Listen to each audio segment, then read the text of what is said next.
Les amis, c'est un sujet délicat que je vais parler ce soir. En vérité, je n'ai pas voulu parler de ça parce que j'estime que c'est assez désolant. Mais en vérité, on n'a pas d'autre choix que de parler de certaines choses si on veut également que ces choses changent. Sur ce, on est parti. Salut, moi c'est Warren et bienvenue dans ma chaîne Warren et Asiana TV. Ici, on parle de développement personnel, on parle d'entrepreneuriat, on parle d'immigration aux États-Unis et on parle également de géopolitique. Ce sont des thématiques qui te parlent de choses à faire. La première, tu t'abonnes à la chaîne et tu partages la vidéo autour de toi. La deuxième, tu nous suis à travers nos réseaux sociaux, notamment Facebook et Instagram. Et pour toutes les personnes qui veulent venir pour immigrer aux États-Unis en qualité d'étudiant, n'oubliez pas qu'on a monté une entreprise qui s'appelle Nexus Consulting LLC, qui a pour but en fait d'accompagner les étudiants étrangers à vouloir venir étudier aux États-Unis. On est là pour vous. Le site est simplement dans la barre de description. Sur ce, fin de la parenthèse. Comme je disais, aujourd'hui, je vais parler d'un sujet assez délicat, qui est assez triste, mais il faut parler de ça parce qu'en vérité, c'est c'est au fur et à mesure qu'on va dénoncer certaines choses que les choses, un temps soit peu, vont s'améliorer dans notre communauté. En vérité, c'est que moi, en tant que jeune Gabonais vivant dans la diaspora, je me suis dit qu'à un moment donné, j'étais un peu éloigné un peu de tout ce qui concerne le Gabon à un moment donné. C'est-à-dire que je me suis focalisé sur le fait que je suis venu au State pour vouloir me créer un chemin. Et à un moment donné, tu finis par te dire que bon, tu as quand même un certain niveau de vie, il faut un temps soit peu repartir vers ta communauté et t'engager dans les choses de ton pays, en fait. Et c'est comme ça que je décide clairement avec un nombre d'amis, je décide comme ça là, c'est-à-dire que on commence un peu à s'informer à l'ambassade de ce qui se passe, c'est-à-dire comment est-ce que on peut faire pour acquérir certains documents à l'ambassade et tout ce qui va avec. Mais la réalité, c'est que je suis confronté à une situation. Et certains de mes compatriotes aussi sont dans la même situation. La situation que nous on est confrontés, en fait, c'est le fait que on s'est dit au-delà du fait que on est aux États-Unis depuis, ça fait maintenant un bon moment, mais on veut quand même également s'impliquer dans tout ce qui concerne la, c'est-à-dire les documents de l'ambassade du Gabon, en fait. Comment est-ce que ça se passe et tout ce qui va avec. Et ce que nous on a fait, c'est quoi? C'est-à-dire, on a décidé de faire les démarches pour avoir des cartes consulaires. Oui. C'est-à-dire que dans le groupe des Gabonais, il y a la nouvelle qui a circulé, enfin le groupe WhatsApp, c'est que les gars, ils font un excellent travail. C'est-à-dire, la nouvelle a circulé que non, il faut faire des cartes consulaires parce que la carte consulaire, c'est très important. Et on a un de nos compatriotes qui s'est vraiment engagé dans ça. C'est-à-dire que c'est quelqu'un, il voulait vraiment qu'on s'engage à faire des cartes consulaires. Et bien évidemment, on s'est dit, ben, pourquoi pas? Parce qu'en vérité, la carte consulaire, c'est un peu comme la carte d'identité quand tu es à l'extérieur, en fait. C'est-à-dire, c'est important d'avoir une carte consulaire parce que ça te permet d'être dans la base de données de ton ambassade. Et ce qu'on a fait, c'est que j'étais un peu dubitatif, mais je me suis dit, bon, dans tous les cas, allons quand même faire la carte consulaire. Et ce que j'ai fait, c'est que j'ai réuni tous les documents que on demandait pour faire, et on a payé les frais et tout ce qui va avec pour se faire des cartes consulaires. Mais c'est-à-dire que le délai avec lequel on a fait la carte consulaire et le délai auquel on devait remettre les cartes, c'est juste qu'il n'y a pas photo en fait. Et le secrétaire général de notre association ici aux États-Unis est allé justement s'enquérir de la situation pour savoir pourquoi est-ce que les cartes consulaires ne sont pas encore sorties en fait. Et là, je crois, si j'ai bonne mémoire, un des représentants du consul de l'ambassade lui dit carrément que je crois il y a un problème il y a un problème de photocopieuse ou de timbre, quelque chose comme ça. Aux États-Unis, problème de photocopieuse ou bien problème de timbre. En tout cas, c'était l'un des deux en fait. Et je suis resté là, c'est-à-dire que on a même créé un espèce de petit groupe WhatsApp là où en fait le gars était toujours en train de nous communiquer là-dessus sur tout ce qui se passe à l'ambassade. Et là, tu te dis quand même qu'on a un véritable problème, nous les Gabonais. Aujourd'hui, on est dans une phase là où on veut améliorer les choses du Gabon. On est dans une transition. Mais est-ce que les gens de l'ambassade sont en train de transitionner dans leur façon de se comporter?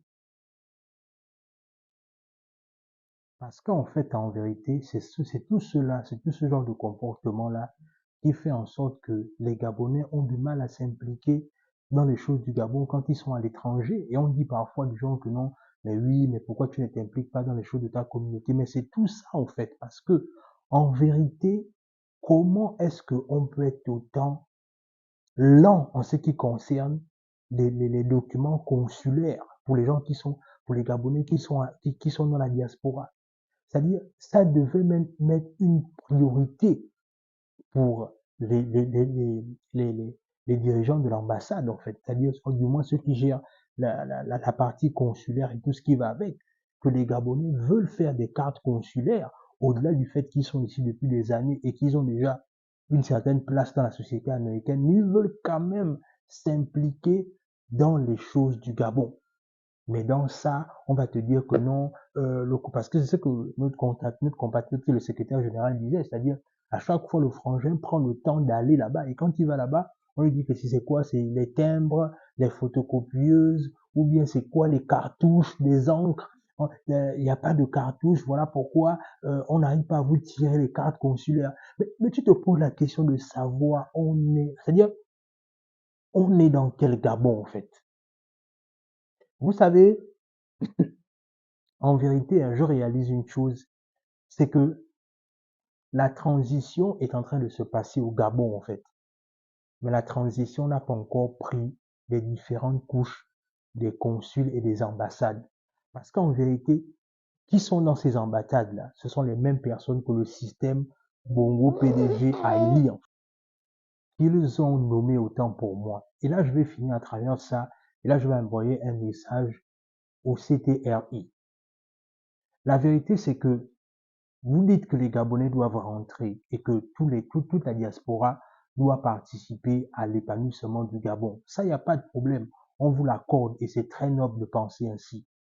Mais vous savez, il y a des Gabonais qui sont en train de se préparer progressivement à rentrer chez eux. Et parfois aussi, ce que ces Gabonais-là font, c'est que ils s'enrôlent déjà, ou du moins, ils se mettent en conformité avec l'ambassade. Mais le problème, c'est que il y a beaucoup trop de médiocrité dans ces ambassades-là, ou encore dans ces consuls. Et en vérité, il ne faut pas oublier le fait que quand on parle de transition, ça doit aussi suivre les missions consulaires et les ambassades. N'oubliez pas ces derniers, en fait, parce qu'en vérité, c'est tout le Gabon. Et ce qu'on est en train de voir là, en fait, la lenteur administrative, ou encore les raisons qui sont assez, je ne vais pas utiliser les mots pessimistes, mais les raisons qui sont assez terribles par rapport au fait qu'on n'a pas de compte consul, on n'a pas de carte consulaire sont juste terribles, en fait. Mais en vérité, nous, c'est pas tant on a besoin des cartes consulaires, mais c'est sous le fer jaune bleu qu'on s'incline. Et c'est la raison pour laquelle on est en train de tout faire pour vouloir avoir les cartes consulaires. Parce qu'à la fin de la journée, on n'a pas d'autre Gabon que celui du vert jaune bleu. C'est la raison pour laquelle on s'implique. Mais en vérité, on veut faire les choses bien, mais revoyer l'administration, même dans les ambassades. S'il faut même envoyer des militaires pour venir dans les missions consulaires, il faut le faire. Parce que la vérité, c'est que les mêmes gens que les Bongos ont laissés là continuent avec le désordre là, en fait. Et ça, c'est juste pas possible. Et on ne peut pas construire un Gabon fort comme ça. Ce que moi, je voulais dire, je voulais vraiment partager ce coup de gueule là parce que moi, je suis en attente de ma carte consulaire. Et ça m'énerve quand je vois que on est en train de nous donner des raisons inutiles.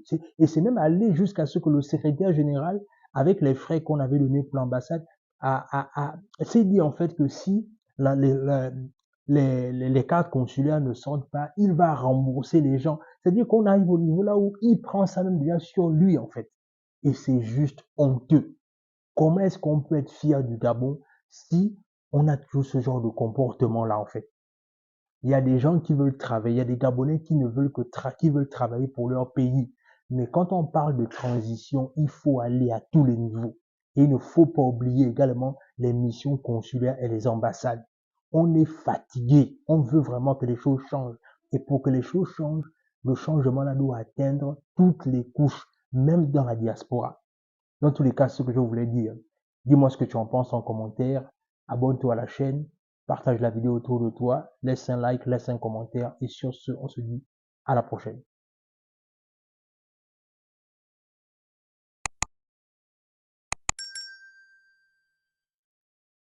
Je vais vous présenter la structure qu'on appelle Nexus. Nexus, c'est une très bonne structure qui va vous aider à aller faire des études aux États-Unis. À deux endroits. Il y a l'université du Nebraska et celle de Metro Community College. Nexus te donne la possibilité de faire le choix entre trois offres. Premièrement, l'offre premium qui est à 1000 $. Il est composé de la démarche et inscription, du CV, c'est-à-dire le papier qui va te permettre d'entrer en territoire américain et les frais d'inscription.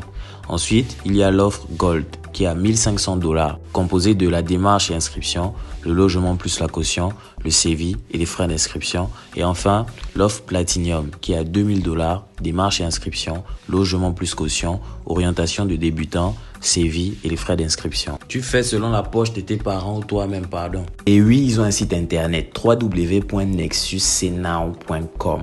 Petite précision, c'est Nexus Consulting LLC. Mais pour ne pas faire long, je dis Nexus. En tout cas, tu pars là-bas, tu auras encore toutes les informations que tu veux sur la structure. Parce que peut-être je n'ai pas tout dit. Mais tu pars, tu auras toutes les informations.